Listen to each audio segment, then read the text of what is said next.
All right, so hey everyone, welcome to another deep dive. This time we're going to be looking at Network 18's Q3 FY25 financials and investor updates. Both these reports are hot off the presses as of January 14th, 2025. Yeah. Right now. And, I think what's really interesting here is that Network 18 just went through like a pretty major corporate restructuring Oh, with, mergers and subsidiaries kind of changing hands. right. So I think these results are going to give us a pretty fascinating glimpse into this new landscape. Yeah, definitely. And I think it's good to kind of set the stage here with, what Network 18 actually is for anyone who's not familiar. They're a huge player in India's media scene. They're involved in everything from TV to digital platforms, so really a big presence. Yeah. And looking at their standalone results, their revenue for the quarter came in at 476 crore rupees, which is a slight increase year over year, but just 2% growth. So I'm curious what your take on that is. Yeah. Right. So, 2% growth might seem a little, modest. But if you look at the advertising market, the advertising market has been a bit shaky lately. Brands have been kind of cautious with their spending, even during, what is usually a really busy festive season. So taking that into account, I actually think it's pretty impressive. Okay, so they're navigating a tough market, but they're still managing to kind of stay afloat. Mm. But looking at the report, there's also this really interesting exceptional item in their report, which is a profit of 3,498 crore rupees. Yeah. So for anyone who doesn't speak, financial jargon, what exactly does an exceptional item mean? Right. So an exceptional item is basically anything outside of their, normal business operations. So in Okay. this case, this gain is directly tied to that, Corporate shakeup we mentioned. Network 18 saw this huge gain from that Viacom 18 merger with Star India and the sale of some subsidiaries. So it's a one-time boost. You wouldn't expect to see it every quarter, but it significantly impacts their financials. Okay, so standalone performance shows they're weathering the storm. Hmm. But there's obviously more to the story. I Yeah. mean, Network 18 is known for its really strong TV presence. Absolutely. They're not just surviving, they actually seem to be thriving. Yeah, they've got a network of 20 channels, Yeah. reaching a massive audience, over 180 million people every week. Wow. Their flagship channels are really leading the pack, News 18 India is the top Hindi news channel. CNBC TV 18 is dominating business news. And CNN News 18 is, king in English news. So, they've really solidified their position. Yeah, they pretty much got like the national news scene locked down, but they're also a major player in Yeah. regional markets, right? That's right, yeah. So they have 14 regional channels. And, one success story that I think stands out is News 18 Lokmat, which just became the #1 Marathi news channel. So it's a great example of how they're not just resting on their laurels, but actively, expanding and achieving success in different markets. It's really impressive how they're dominating that traditional TV space.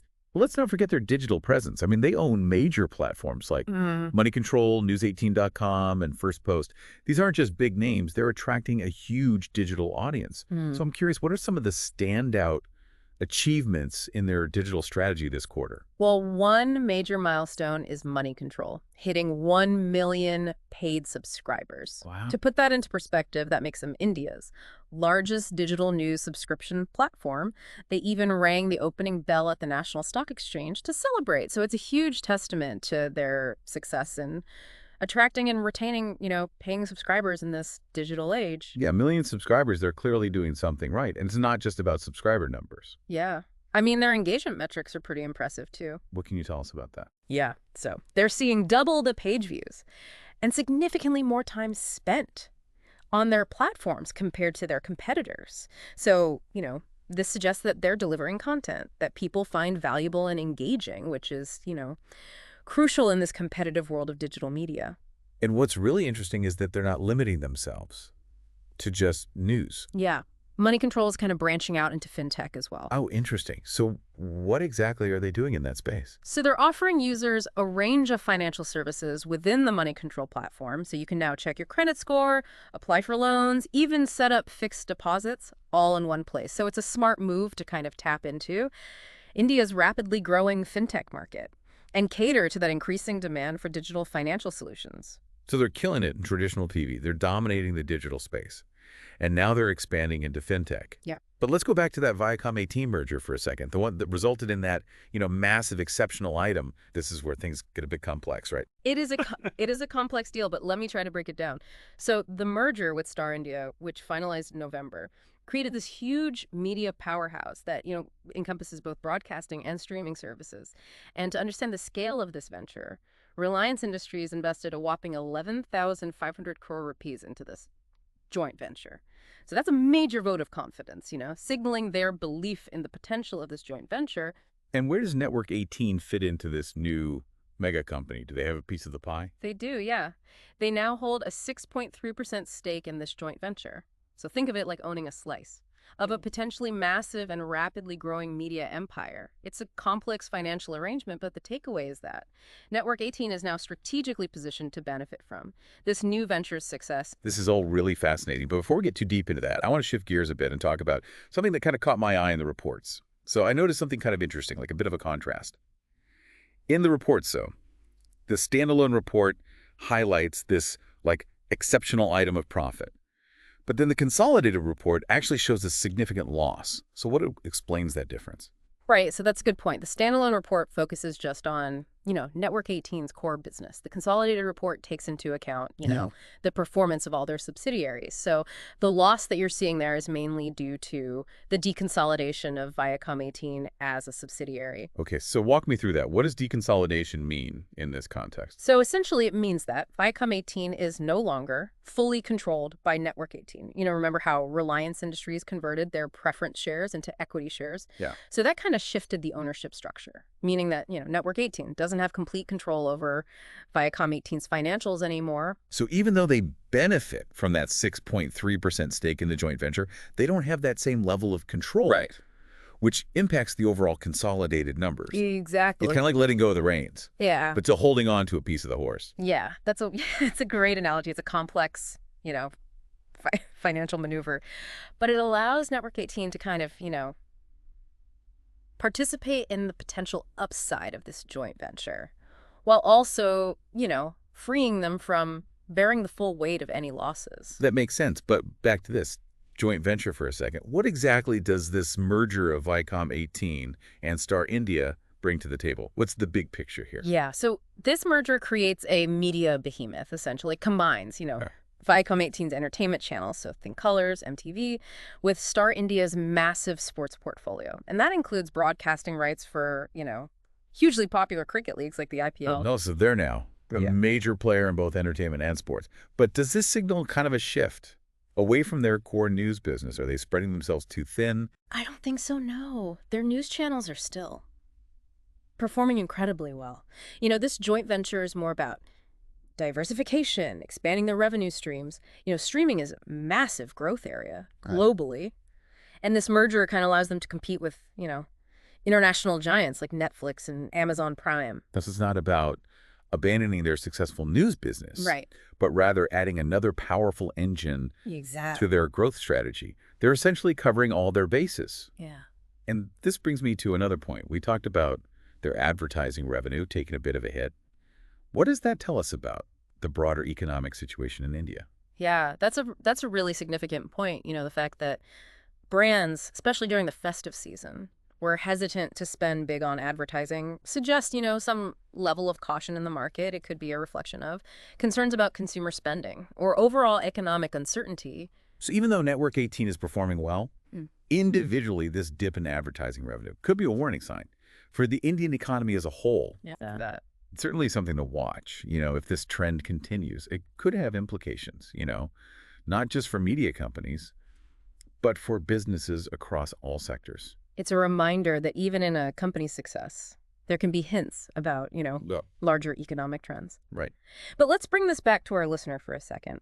What's the key takeaway here beyond just understanding, Network 18's performance? What can we learn from this? Yeah, so I think, if we connect this to the bigger picture, it highlights the importance of diversification. Yeah. Network 18 isn't putting all their eggs in one basket, right? They're strong in traditional TV, they're leading the way in digital, and now they're strategically positioned in the world of streaming and entertainment. So the lesson here is even if you're at the top of your game, don't get complacent, Always be looking for ways to adapt, evolve, explore new opportunities. Check it. That's solid advice for anyone, really.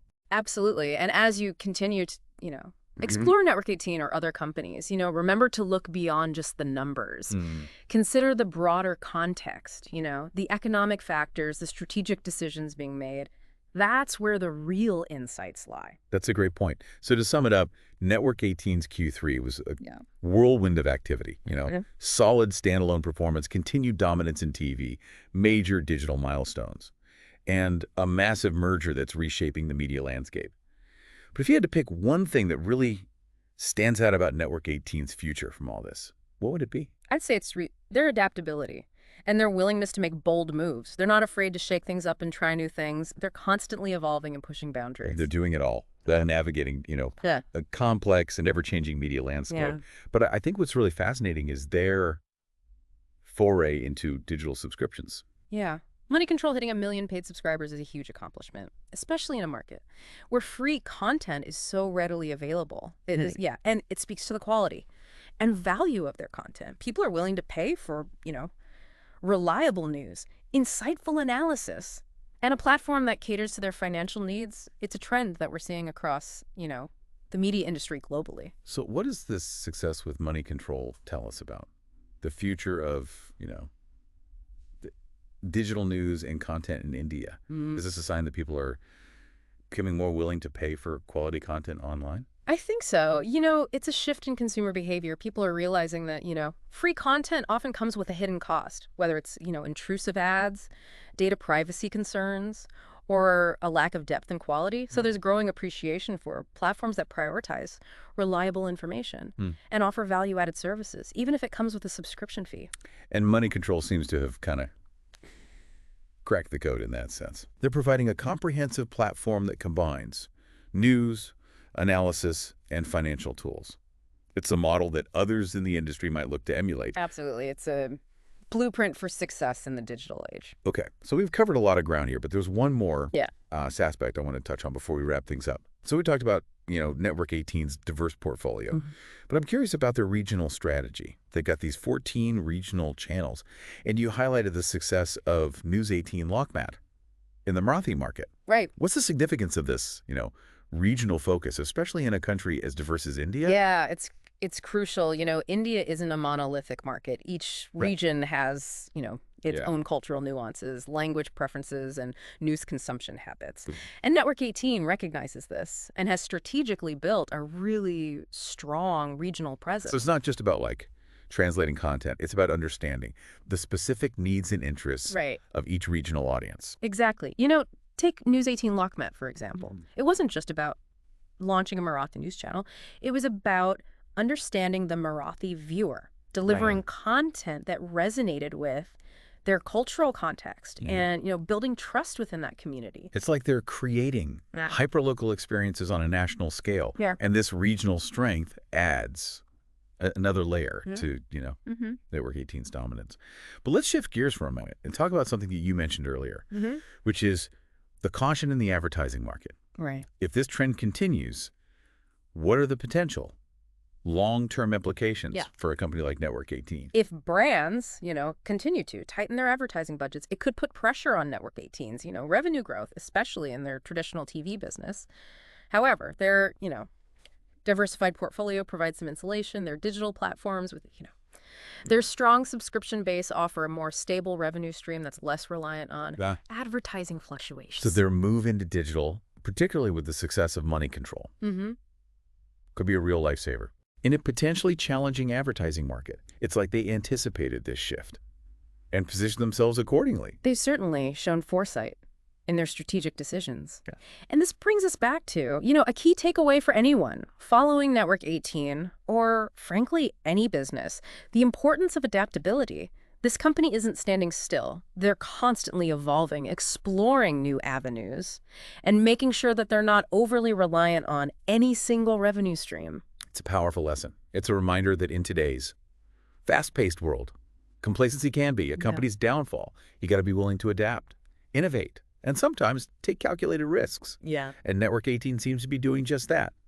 They're not afraid to disrupt the status quo, whether it's through their digital ventures, their foray into fintech, or their bold merger with Star India. It seems like they're playing the long game, positioning themselves for success in a future that's increasingly digital, mobile first, and demanding of Diverse content offerings. Yeah, they are. And what's exciting is that they're doing it while staying true to their, core values of delivering quality news and information. They're not just chasing trends, they're leveraging your expertise to build a sustainable and impactful media empire for the future. Well said. So as we wrap up our deep dive into Network 18, I want to leave our listener with this final thought. Keep an eye on this company. They're not just a media giant. They're a case study in adaptability, innovation, and strategic vision. Their story is a reminder that in today's dynamic world, the only constant is change, and those who embrace it are the ones who will thrive. Couldn't have said it better myself. Thanks for joining me on this deep dive. It's been fascinating unpacking all of this with you. And to you, our listener, happy deep diving. We'll catch you on the next one.